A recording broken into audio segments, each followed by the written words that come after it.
నీ మీద చాలా భారం పెడుతున్నాడు ఈరోజు. ఏ భారమో? శ్రమలనే భారం కాదు, ఆయన స్వార్థ అనే భారాన్ని నువ్వెత్తుకో. నీ భారాన్ని ఆయన మోసి అన్నిటి నుంచి నీకు విడుదల ఇస్తాడు రేపటి నుంచి. దేవునికి స్తోత్రం, హల్లెలూయా.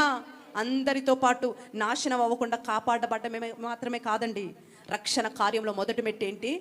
శపితమైన యెరికో నుండి బయటకు వచ్చి ఇశ్రాయేలుల మధ్య నివసించడమే రక్షణ యొక్క పరిపూర్ణ ఆనందము. నువ్వు ప్రభుని నమ్మావా అంటే నమ్మానండి. మారు మనసు పొందావా అంటే పొందానండి. మరి శపితమైన అనుభవాల నుంచి బయటకు వచ్చి పరిశుద్ధుల మధ్య, ప్రార్థనా పరుల మధ్య, ఆత్మీయుల మధ్య, దైవసేనుల మధ్య నువ్వు నివాసం చేస్తున్నావా అంటే లేదండి. ఇదేనా? అవునా? నమ్మానంటే నమ్మాను. మారు మనసు పొందావంటే పొందావు. మరి అక్కడి నుంచి వచ్చావా అనంటే ఇంకా లేదు. అయితే ప్రభు అంటున్నాడు, ఒకవేళ నువ్వు ఇంకా రాకపోతే దయచేసి ప్రభు నీతో మాట్లాడుతున్నాడు. అక్కడ నువ్వు ఉండదు, ఎప్పటికైనా అక్కడ నీకు ప్రమాదమే, బయటికి రమ్మని ప్రేమతో ప్రభు నిన్ను ఆహ్వానిస్తున్నాడు ఈరోజు. నీ మీద చాలా భారం పెడుతున్నాడు.